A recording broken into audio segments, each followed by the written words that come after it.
สำหรับวันนี้จะมาศึกษากันที่กับ .coin ก็ถือว่ากำลังเป็นเทรนด์ขาขึ้นงามๆเลยเพราะฉะนั้นเราจะมาวิเคราะห์กันลองเบิ่งนะ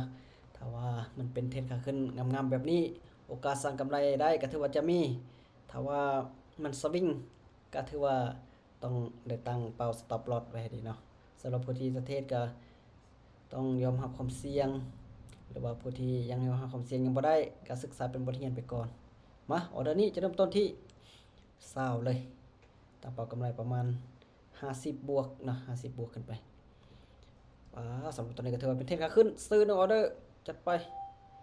ตามเทรนสำหรับทรงนี้นี่งามเนาะน่าจะ1 2 3ปิด3 4ออเดอร์เนาะปิดเขียว4 5ออเดอร์เพิ่นได้ออเดอร์เขียวนี่ปิด4 5ออเดอร์เพิ่นนั้นโอ้ยออเดอร์นี้ถือว่าเสี่ยงเลยเนาะขึ้นลงขึ้นลงวิลเลียมแฟกโทหายแล้วโอกาสมาสูงจังหวะนี้นะจุดสำคัญวิลเลียมแฟกโทนี่แหละ2 1 0โอเคจัดไปเอาละแรกแหกมานไปหน่อยนึงนี่ล่ะถ้าว่ามันเป็นเทศงามก็โอกาสกำไรก็ได้หลายเนาะโอกาสกำไรหลายถ้าว่าเทศบ่งามนี่ก็เสี่ยงอยู่ได้อย่างเดียวอย่าสวิงเนาะขึ้นงามอีกยังเป็นโดจิน้อยนึงแล้วเนาะแต่ว่ายังตามเทรนอยู่คือเก่าซื้อเนาะออเดอร์ก่อนซื้อยังอยู่ได้ออเดอร์นี้เนาะให้ขายเข้ามาล่ะให้ขายเข้ามาหน่อยนึงแต่ว่าเป็นยังขอให้มันสลับก่อนซะตลาดสลับนึงก็ซะขึ้นไปโอ้เมื่อกี้มันยังบ่ถึงจุดเนาะเมื่อกี้ยังบ่ถึงจุดที่ว่าแท่งเทียนยังบ่เต็มแท่งเทียนก็เลยว่าลงมาต่อมีโอกาสอัพขึ้นไปมันปิดแต่เทียนนี่เนาะขึ้นไปหน่อยนึงบ่ขึ้นนะพยายามขึ้นอยู่เนาะบ่ขึ้นบ่ได้ยังเมื่อกี้มันยังลงบ่ถึงจุดนี้นะเรียกแฟกโทซี่ทางเทิงอีกบ่เป็นยังบริหารเทินขึ้นไปโอกาสที่มันจะตัดลงมานี่เรียนแฟกโทซี่ทางเทิงแล้วเนาะ MACD หักงัวลงแล้วเพราะฉะนั้นจังหวะนี้ตามขาย1ออเดอร์เบิ่งเนาะตามขาย1ออเดอร์วิลเลียมแฟกโทซี่ทางนี้อีกเนาะลงมาแห่งขายจะทุบลงมาแห่งถ้าว่าวิลเลียมแฟกโทบ่ขึ้นมานี่ก็โอกาสสูงจังหวะนี้ขายลงไปเนื่องจากว่าตามแนวโน้มของ MACD ของคำว่าใกล้จะตัดกันแล้วขาวๆเริ่มขาวๆแล้วถ้าว่า MACD ตัดกันลงนี่โอกาสสูงที่ว่าจะปิดขายได้นี่จังหวะนี้ปิดขายได้แน่นอนนะจังหวะนี้นะ2 1 0โอเคจัดไปถ้าวินได้พลาดแดนนี่จังนั้นก็มีกำไรเพราะว่าเราใส่สูตรการบริหารทุนขึ้นไปเนาะใส่สูตรบริหารทุนขึ้นไปมีกำไรแน่นอนจังหวะนี้20เหรียญคือเก่า MACD ตัดลงมานี่สุดยอดเลยขายจัดไปตาม MACD เนื่องจากว่าโน้มลงมาหวังว่ามันจะบ่ตัดลอกเนาะถ้าว่ามันบ่ตัดลอกนี่มีโอกาสลงมาต่อสูงเลยตัดลงมาเสร็จอีรอเลยมาปัดนี่ตามเส้นราคาจะกลับตัวอย่าลงก่อนเส้นราคาตัวนี้ถือว่ามีความแข็งแรงสำหรับการตั้งซื้อเนาะคือจะมีคนตั้งซื้ออยู่จุดนี้มีคนตั้งซื้อจุดนี้แล้วนี่ลงมาก่อน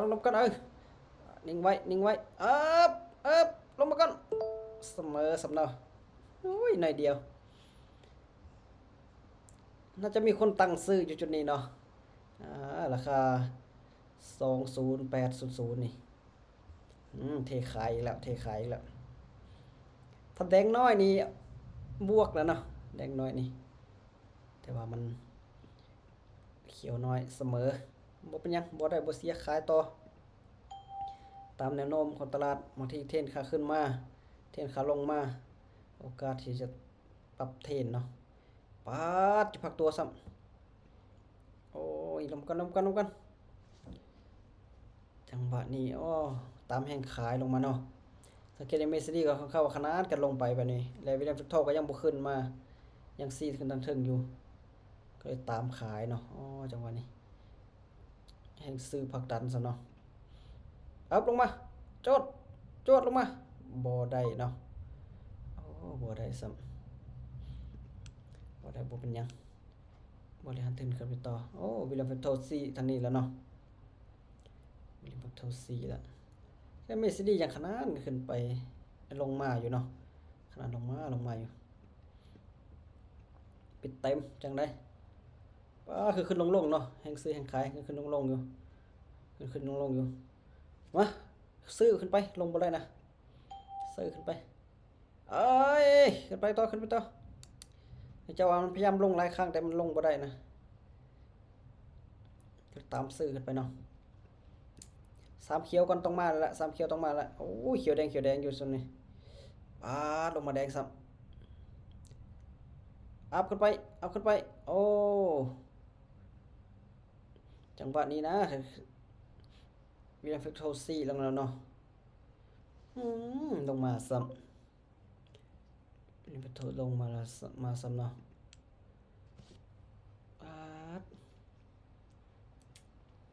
ตาม2ออเดอร์พัดสลับเนาะตามขาย2ออเดอร์สลับมาซื้อกลับขึ้นไปพัดลงมาต่อที่ตามแนวโน้มของ MACD ตลาดสลับขายเอาเดี๋ยวนี้นะเขาตามตลาดสลับลงมานะเอาเดี๋ยวนี้เนาะสลับเขียวแดง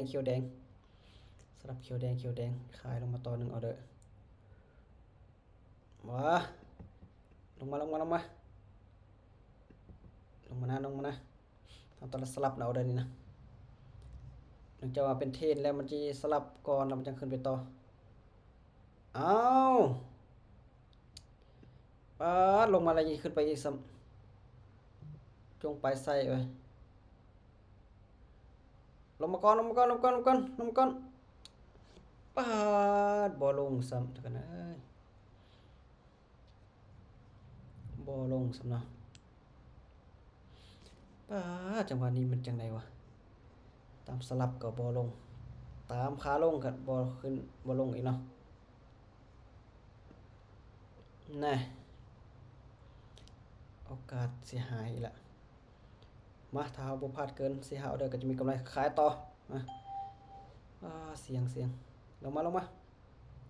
บาดนี้นะ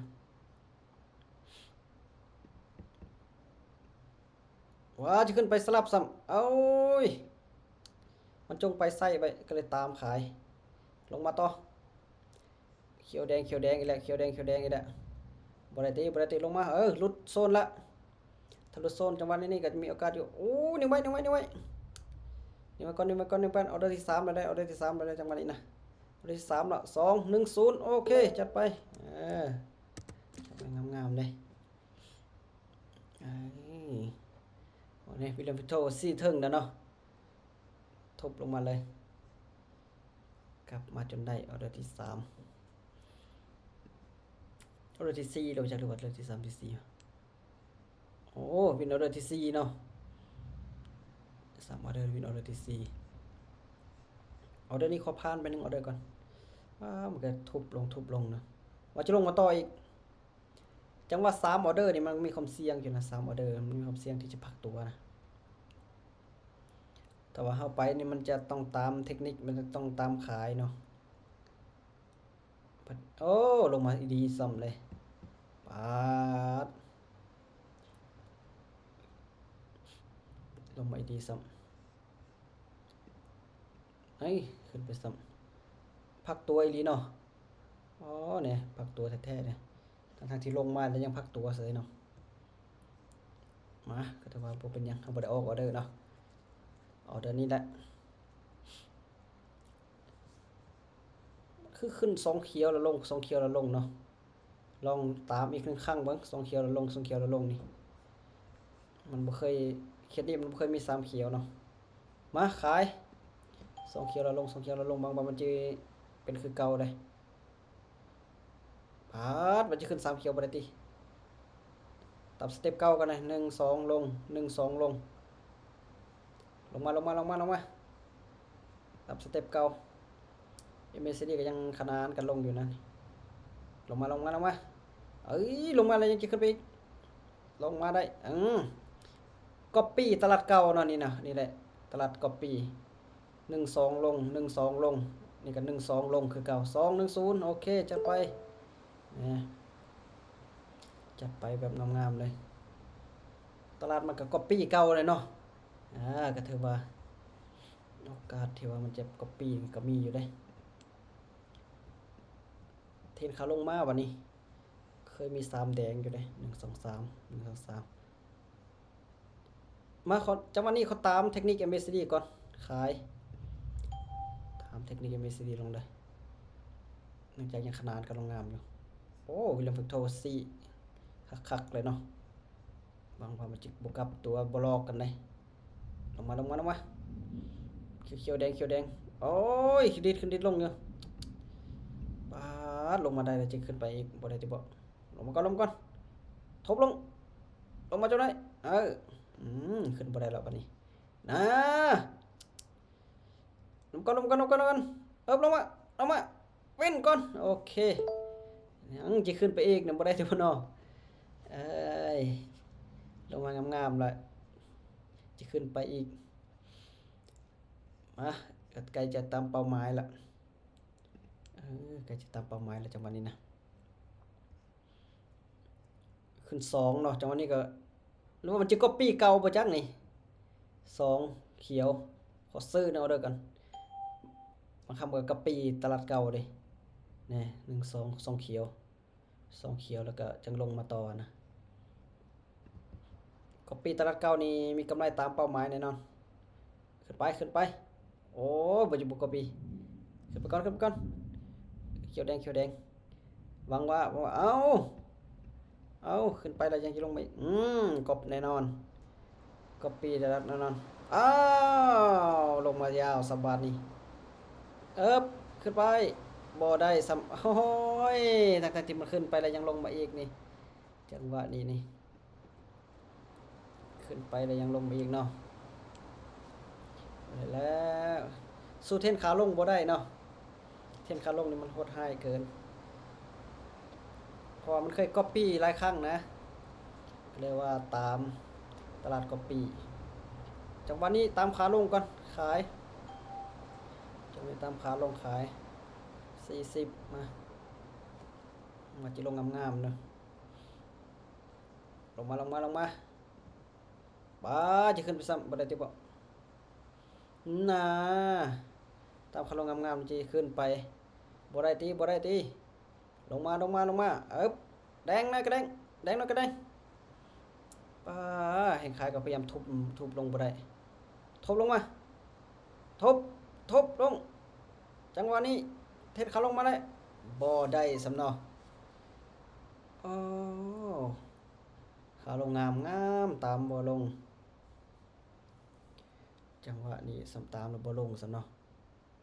อ๋อจังหวะนี้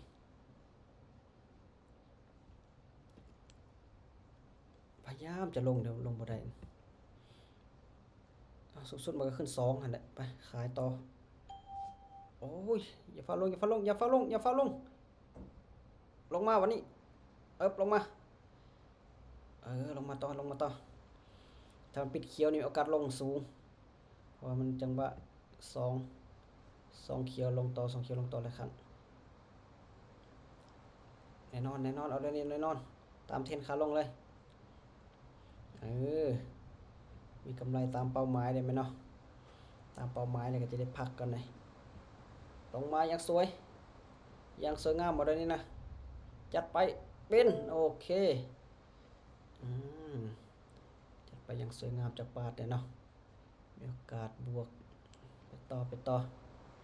อีกหน่อยนึงจะหมดเวลามีกำไรหรือจะเสียก็ต้องเอาหมดเวลาไปก่อนยังขึ้นไปต่ออีกแล้วจังหวะนี้แต่ว่าแนวโน้มนี่ขาลงงามๆเลยเนาะขอตามแนวโน้มขาลงเด้อขายถึงจะบินหรือจะพลาดก็ให้มันตามเทคนิคไปตามเทคนิคให้มันสวยๆงามๆลงมาโอ้ยวิลเลียมฟิกโทพันมาซี่ทั้งลุมเนาะ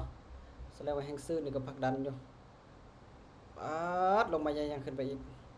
ลงมาตามเทรนก่อน เทนมานะเทนมาเทนขาลงนะ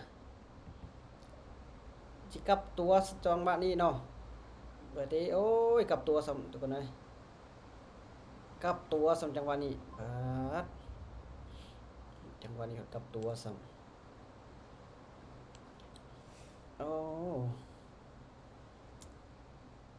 ถ้าที่มันลงมาแล้วเนาะยังขึ้นไปอีก